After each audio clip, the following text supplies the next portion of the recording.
Mwiriwe neza. Ubundi njye ntabwo ndi buvuge menshi kuko igihe byabaye nari umwana w'imyaka 7, twari duturutse Uvira tuje gushaka ubuhunzi ari mu Burundi. Ariko muri ubwo buhunzi yego twarabonye ariko nimwe haturutsemo n'ubwicanyi.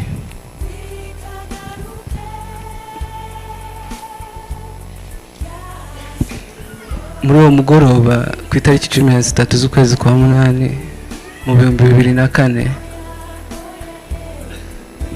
namwe nk'uko mubizi abana b'imyaka 7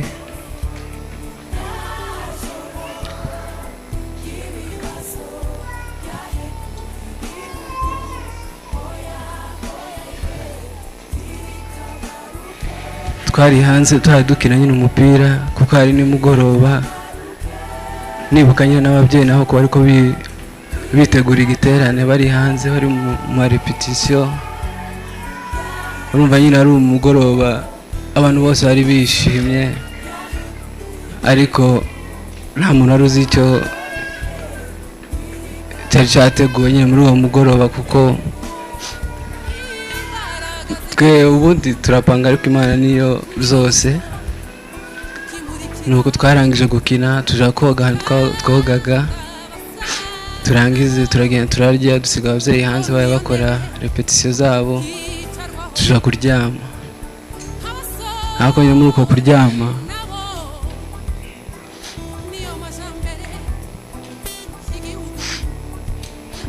nari naraye shitingi yaba muzehe sokuru na kaka.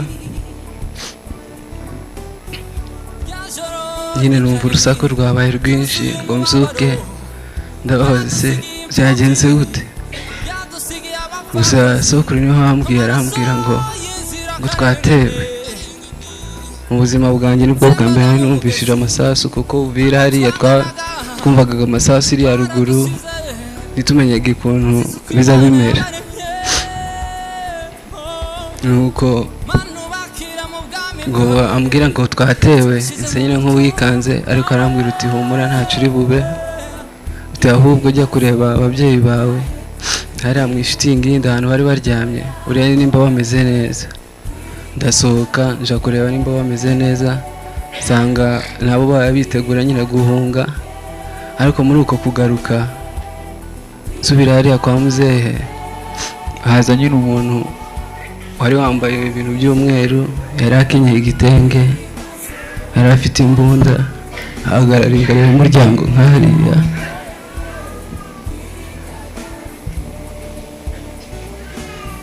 Ndibuka abasaza bicaye ku gatorero bahana abasore nabo basahinda mu marembo, ishema rigataha imurengo. Ngo nibuka basomye basora ibitabo tugahabwa itongo, kandi abo bose bajanywe na rya joro ry'ibibazo. Yaho nimuzamuka ahagara imbere hariya ku muryango aravuga uti musohoke twaje kubatabara. Urumva nyine nanjye nari muri ako kavuyo. Ababyeyi bavuga ko ari shangazi wanjye barashe ukuboko, ariko ntabwo ari we. N'ubundi shangazi wanjye barashe mu mutwe ahita apfira aho ngaho, nanjye barandasa.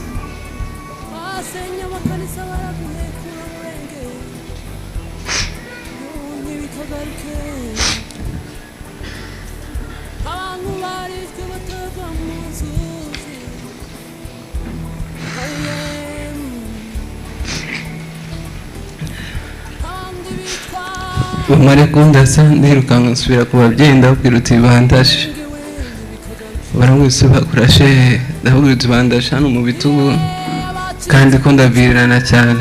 Umubyeyi nawe nyine nta kintu ari gukora, arambwira uti wewe sohoka ugenda urebe pamudogo wawe yitwa Irakoze kuba muzi, mugende muhunge nizuzabonana.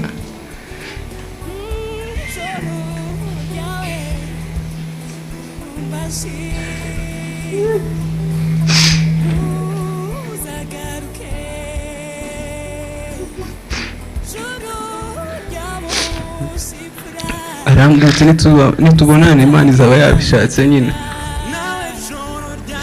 Nuko turasohoka dusa nk'abirukanga nyine nsubira mu cyumba cy'abasokuru. N'uwo nguwo papa mudogo wanje amfata ukuboko arambwira uti ikiba cyose ntundekure. Inyuma ya shitingi nk'ahari inyuma hari umugabo wari wabaciye nyine inzira, ariko kuhanyura naho byari bigoranye. Kuhanyura naho wari kubona umuntu ahanyuze ukabona aguye hasi, wari kubona gusa amasasu ahanyuraho, abantu bayabarira, amashitingi ahasha, umwe akahita avuga ngo warandashe, ubundi ngo warantemye, kumva abana bayabarira.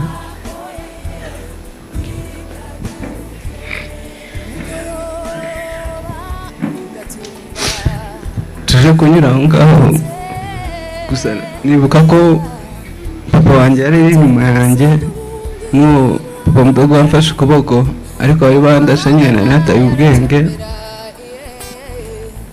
Turirukanka, umugizi wa nabi arambona, atubona nyine twese adutera grenade iramfata, tugwa nyine ahatandukanye, muze yasigara inyuma.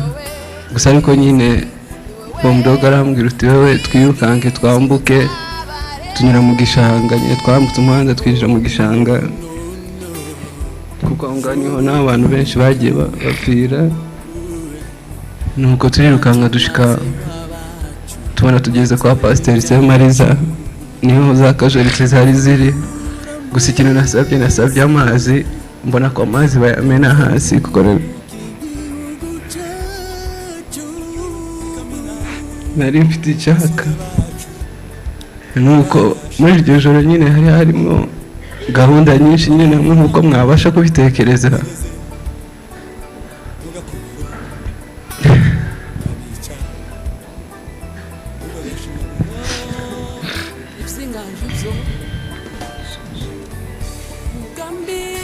Nuko nyine ngo mare gusaba amazi, barambwira uti ntabwo twaguha amazi, tuguha amazi nuko nyine byaba birangiye nawe waba ugiye.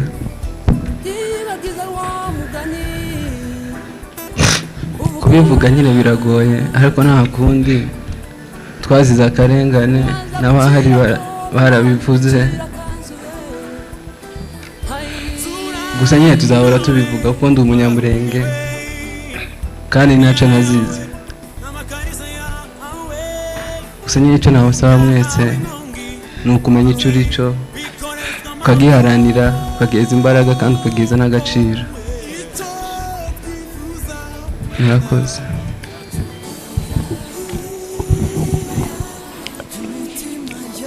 Murakoze Freddy.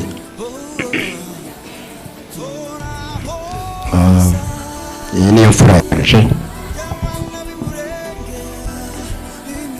Ndavuga amagambo make uyu munsi,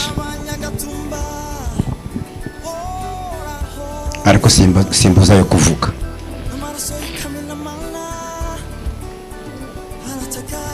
Historia yuko twahunze mubyeyi yabivuze. Ngiye kuvuga ijoro rya 13 byonyine gusa n'ibyo mvuga.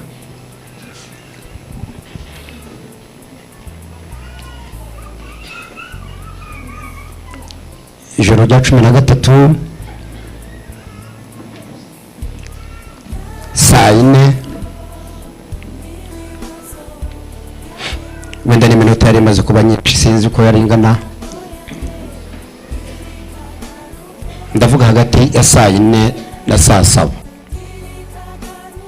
Ayo masaha yewe kuvuga mu buhamya gato.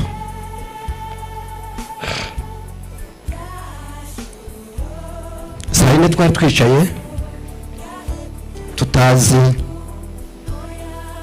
uko bimeze.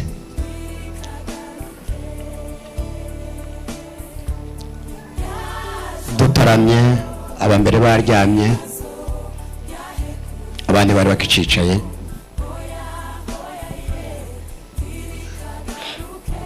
Ikiza kimbabaza cyane kandi giteye ikibazo, giteye n'impungenge, kigaragaza umugambi wabaye nuko Gatumba yari izengurutswe n'amaka abiri. ifatika ya infanteri n'iya polisi. Ariko iryo joro nta butabazi na bumwe twabonye. Izo kazari zihari zitari kure.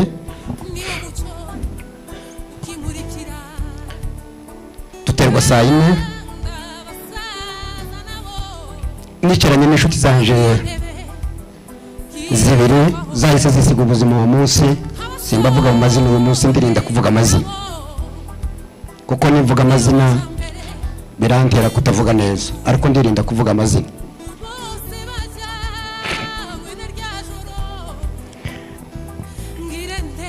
Amasasu avuze umuntu wese yaza yinjira muri shitingi yiwe, kuko nije wabanzaga muri shitingi. Munsi hakabaho undi mugabo nawe washaje nawe witabye Imana kuri uwo munsi, wapfanye n'umudamu we n'umwana. Ngo akubite gutya ndinjira muri shitingi, kuko nije wabanzaga agakurikira mugenzi wanje.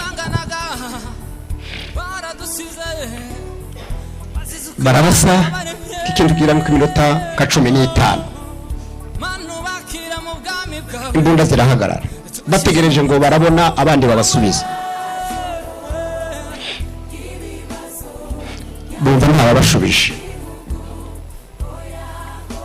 baraza bakagera kuri shitingi. Ngaho utekereze shitingi ni imbunda, ntabwo ari igikuta, ni shitingi.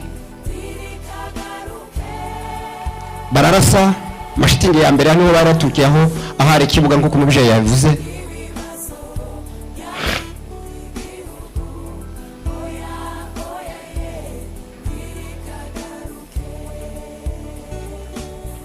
ndibuka abasaza bicaye ugatorero bahana bahano, abasore nabo basahinda mu marejo, shema rigataha imurenge. Ngo nibuka basomye basora ibitabo tugahabwa itongo, kandi abo bose bajanywe na rya joro ry'ibibazo. Iyo shitingi gutangira, shitingi ya mbere yatanyurwa n'umupasitori igaheka n'undi mupasitori, zarangizwa nande ngo nimuve hasi turwanye uwo rigarura, kandi abo bombi baragiye. Ijoro ryawe baraka turikagaruke ukundi.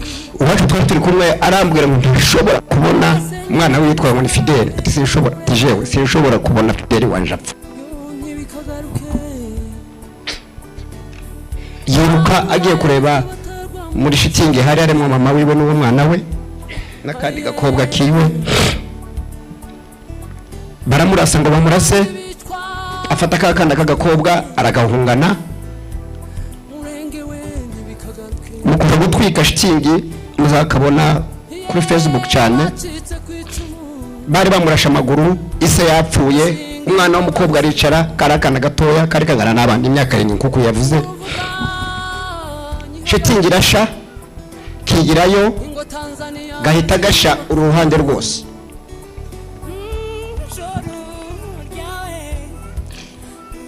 Abandi bavuye mu bitaro, Kamariza yagize hafi amezi 6 ataraterana. Ngo bamare kuturasa nije muri shitingi yacu. Umudamu nawe yiruka asangaho bapapa bari bari, kuko niko batangiraga nabo bagaheka. Amasasu abamenshi pe sinababwira, avanze n'indirimbo, avanze n'imiborogo, avanze n'amapendo, avanzemo n'ingoma. No ni ikintu cyari cyarateguwe. Ukugumira kubonga pasiteri mbabarira ndapfuye, undakakubwira ngo jewe n'umuryango wanje baranyishe, kandi ukabimenya ko ukamenya ibyo n'ijwi rya runaka ararangiye. Bishop yari yaraye wanje uje kumucumbikira ku muturanyi wanje nawe witabye. Umudamu we arafite umwana ku bitaro, w'isegonda mike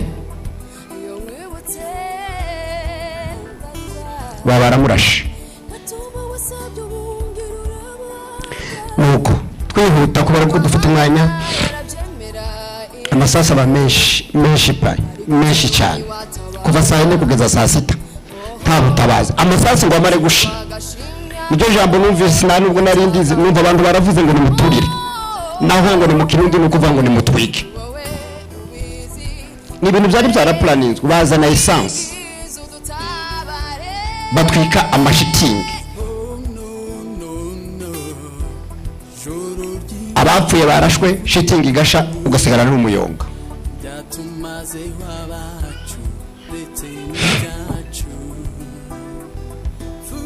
kuko umwana yari amaze kubivuga haza umuntu ahagara ku muryango w'ihema ryacu aravuga ngo yemwe bari hano nimusohoke mwatwaje kubatabara uko mvuze urwo rurimi nirwo yakoresheje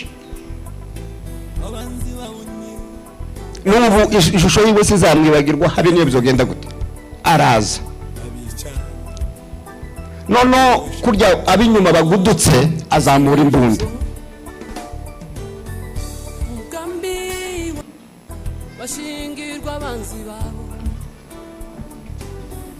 inkuru mvuga nyihagazeho ingo Tanzania zirubaka aitarasa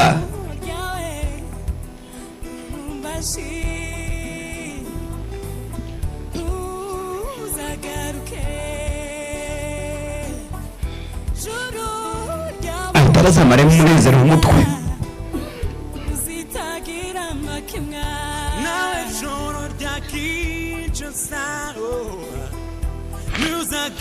hamwe n'uyu musore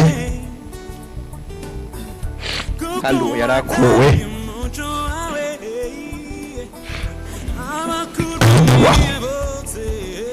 inyuma yacu hakaba ari ikiraro cinga cyari kirimo imbunda abarundi bari bafite noneho ngo arase nabo bararasa haza umuntu ufite imbunda bene ya musada ayishinga ku mutwe w'igitanda aho narindi ariko hanze ya shitingi nkuko bishinga hano arasa cya kiraro hapfa ngo inka zirindwi umwana wanje arikanga yari afite amezi 4 ari hano kuva uwo munsi ntiyongeye konga kuva uwo munsi yikanga ntiyongeye konga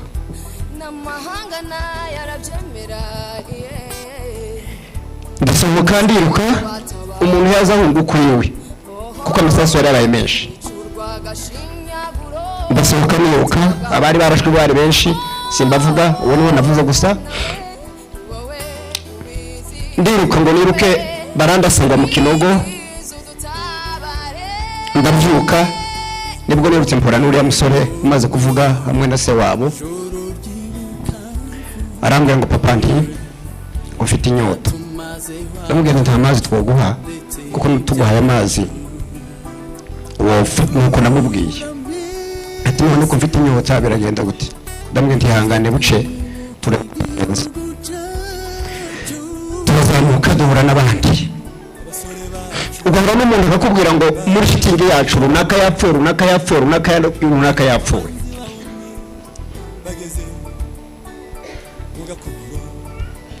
soza ngo musome amaliste mwumva bapfuye reka shimire itorero rya Elize ryaduhaye hano hantu Imana bampere umugisha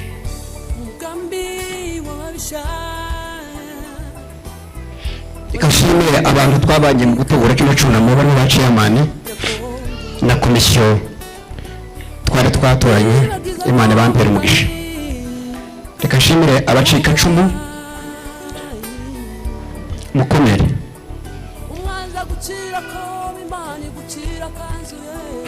reka shimire Fondation Gatumba ku isi irangajwe imbere na Espanya Sezerano udahwema kutuvugira kuko Dr. yavuze nubwo butabera butemera ariko jenoside twarayikorewe ndagiza ndamushimiye mwebwe mwese nubwo turi mu kino cyorezo ariko mwaje nababonye ndishima cyane nubwo mfite umubabaro wo kubura inshuti n'abavandimwe wo kubura abashumba banje, wo kubura abaririmbyi twaririmbanye, wo kubura ba perezida w'amakorali, wo kubura abakina mama, wo kubura inshuti n'abavandimwe n'abana, ariko mwaduteye ingabo mu bitugu. Ndabashimiye rwose. Imana idakiranirwa ibambere umugisha. Reka twumve amalisiti.